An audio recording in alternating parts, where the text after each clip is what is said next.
जब अपनों में गद्दार पैदा होने लगे तो बड़े से बड़े किले भी रेत का ढेर साबित हो जाते हैं। ये कहानी एक ऐसे ही गद्दार की है जिसकी गद्दारी ने सद्दाम हुसैन के एम्पायर को मिट्टी में मिला दिया। अमेरिका ने सद्दाम हुसैन को ढूंढने की न जाने कितनी कोशिशें की, लाखों अरबों डॉलर खर्च कर दिए, लेकिन वो तब तक सद्दाम को नहीं ढूंढ पाया जब तक उसके अपने दोस्त दुश्मनों की सफों में न शामिल हो गए। अमेरिका ने सद्दाम हुसैन के ऊपर वेपन ऑफ मास डिस्ट्रक्शन के रखने और परमाणु हथियार बनाने का आरोप लगाकर हमला तो कर दिया, लेकिन वो अपनी पूरी ताकत लगाने के बावजूद भी एक शख्स सद्दाम हुसैन को नहीं ढूंढ पाया। लेकिन तभी अचानक कुछ ऐसा हुआ कि जिस सद्दाम हुसैन को दुनिया की बड़ी बड़ी ताकतें नहीं ढूंढ पा रही थीं, उसका पता एक छोटी सी मछली ने दे दिया। आखिर छोटी सी मछली का सद्दाम हुसैन और उनके दोस्त से क्या संबंध था?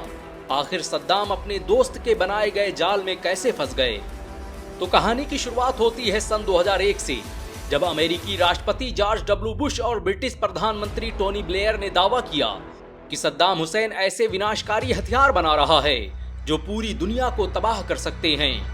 ये वो झूठ था जिसके दम पर अमेरिका और ब्रिटेन उस वक्त की सबसे तेजी से बढ़ती अर्थव्यवस्था को तबाह करना चाहते थे।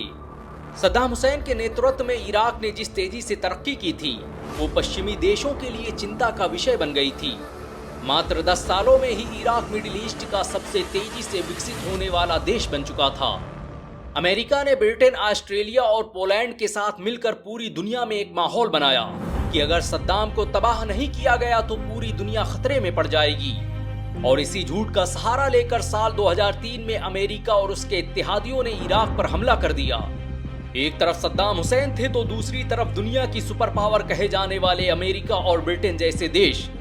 सद्दाम हुसैन के लिए ये अफसोस की बात थी कि वो जिंदगी भर जिस अरब सुप्रीमेसी की बात करते रहे और जिंदगी भर जिन अरबों के लिए लड़ते रहे, उनमें से किसी ने भी सद्दाम के साथ खड़े होने की हिम्मत नहीं की।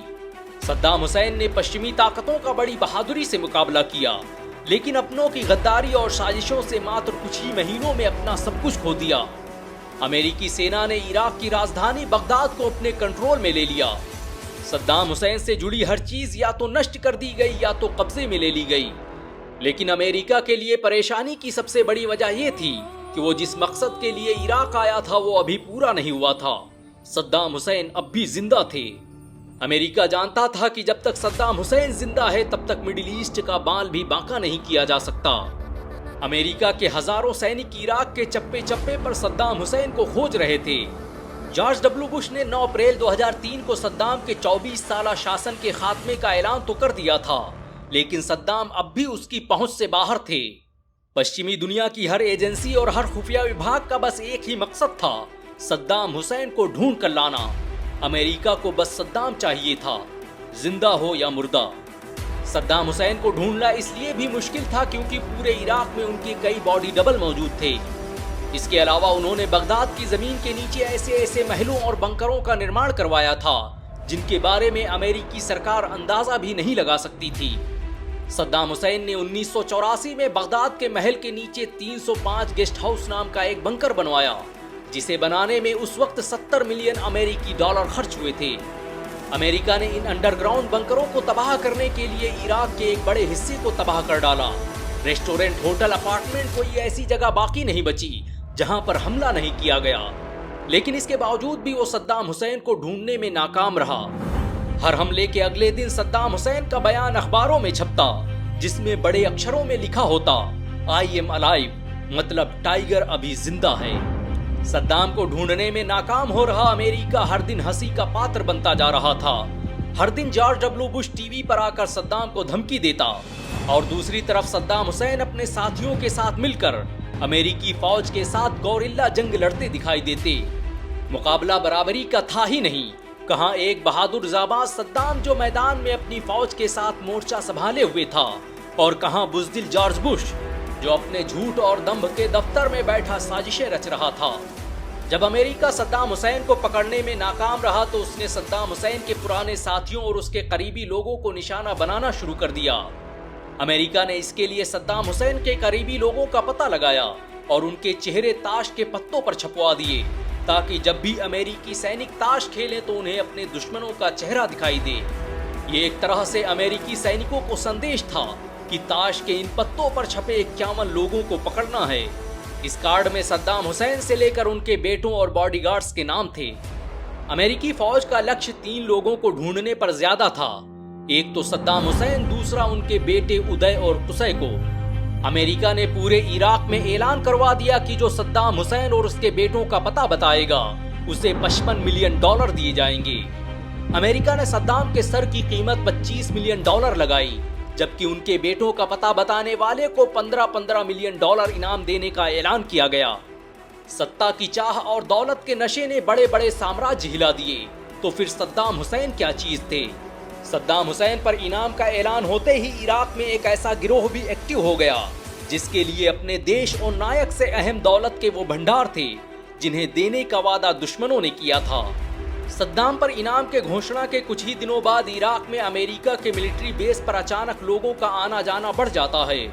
उसी भीड़ में एक आदमी आता है और कहता है, मैं हूं नवाफ अल ज़ैदान, इराकी जनजातीय नेता। सद्दाम के दोनों बेटे उदय और कुसै मेरे पास हैं। ये सुनते ही पूरी अमेरिकी फौज हैरत में पड़ जाती है, क्योंकि सद्दाम हुसैन से गद्दारी करने वाला ये व्यक्ति सद्दाम हुसैन का बड़ा ही करीबी दोस्त था और सद्दाम के दोनों बेटे इसी के घर में सुरक्षित थे। अमेरिकी फौज को जैसे ही उनकी लोकेशन के बारे में पता चला, उन्होंने पूरे इलाके पर ताबड़तोड़ हमले करने शुरू कर दिए। सद्दाम के बेटों ने सरेंडर करने से इनकार कर दिया। वो तब तक अमेरिकी फौज का मुकाबला करते रहे जब तक उनके जिस्म में जान बाकी रही।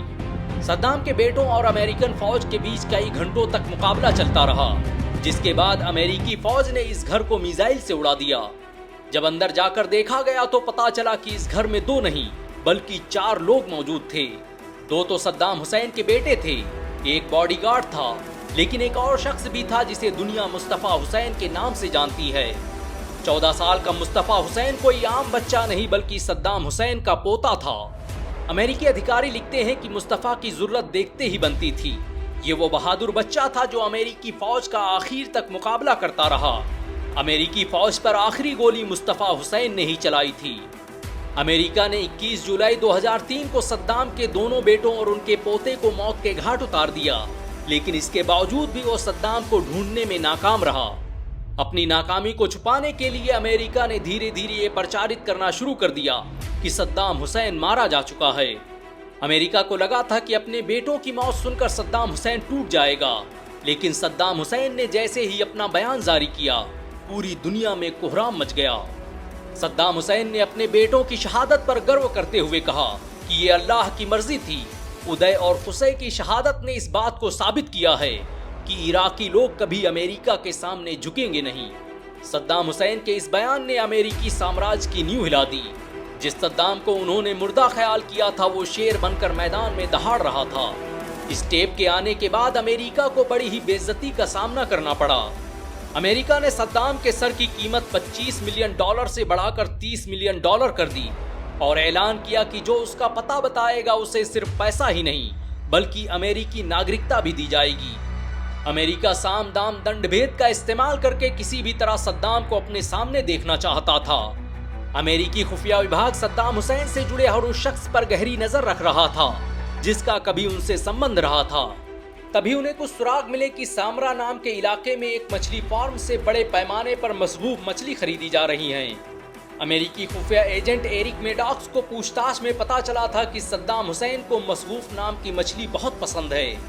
ऐसे में उसके दिमाग में शक पैदा हुआ कि कहीं ये मछलियां सद्दाम हुसैन के लिए तो नहीं खरीदी जा रही। इसका पता लगाने के लिए उसने समरा मछली फार्म पर छापा मार दिया। पूछताछ के दौरान पता चला कि ये मछलियां सद्दाम हुसैन के बॉडीगार्ड मोहम्मद इब्राहिम उमर ने खरीदी हैं। बस इतना सुनना था कि एरिक ने मोहम्मद इब्राहिम उमर को गिरफ्तार कर लिया। इब्राहिम उमर सद्दाम हुसैन का सबसे करीबी और वफादार बॉडीगार्ड था और यही वो शख्स था जो सद्दाम हुसैन की तरफ से इराक में अमेरिका के खिलाफ गोरिल्ला युद्ध का नेतृत्व कर रहा था। अगर पूरे इराक में किसी शख्स को सद्दाम हुसैन की लोकेशन के बारे में पता था तो वो मोहम्मद इब्राहिम उमर था। इब्राहिम को एक तरह से सद्दाम हुसैन का दाहिना हाथ कहा जाता था, क्योंकि जो बातें इब्राहिम जानता था वो सद्दाम हुसैन के बेटों को भी पता नहीं थी। अपनी गिरफ्तारी के बाद सद्दाम हुसैन की इस बॉडीगार्ड ने कुछ भी बताने से इनकार कर दिया, लेकिन जब अमेरिका ने उसके सामने नोटों के बंडल फेंके और कहा कि ऐसे $30 मिलियन तुम्हारे इंतजार में हैं, तो उसने दौलत के आगे अपनी वफादारी बेचने का फैसला कर लिया। अमेरिका ने मोहम्मद इब्राहिम उमर की बताई गई लोकेशन पर छापा मारा, लेकिन काफी तलाश के बाद भी सद्दाम हुसैन का कोई पता नहीं चला। तभी अमेरिकी फौज के साथ खड़े सद्दाम के बॉडीगार्ड ने जमीन की तरफ इशारा किया। जमीन पर एक रस्सी पड़ी हुई थी। अमेरिकी सेना उस रस्सी के सहारे एक सुरंग तक पहुंची। सुरंग में अंधेरे की सिवाय कुछ नहीं था। अमेरिकी सैनिकों को लगा कि इब्राहिम ने उनसे झूठ बोला है। वो वापस होने लगे। तभी पीछे से आवाज आई, मैं हूं सद्दाम हुसैन, इराक का प्रेसिडेंट, अमेरिका का सबसे बड़ा दुश्मन। सद्दाम हुसैन को गिरफ्तार करने के बाद क्या हुआ वो अलग कहानी है, लेकिन दौलत की भूख और सत्ता के नशे ने इराक से उसका सबसे बेहतरीन लीडर छीन लिया। वैसे सद्दाम हुसैन के बारे में आपके क्या विचार हैं, नीचे कमेंट में जरूर बताएं। अगर सद्दाम हुसैन के बारे में सुनकर आपको गर्व महसूस हुआ हो तो इस वीडियो को लाइक और शेयर जरूर करें। ऐसी और वीडियो को देखने के लिए हमारे चैनल को सब्सक्राइब करें, बेल आइकन जरूर दबाएं।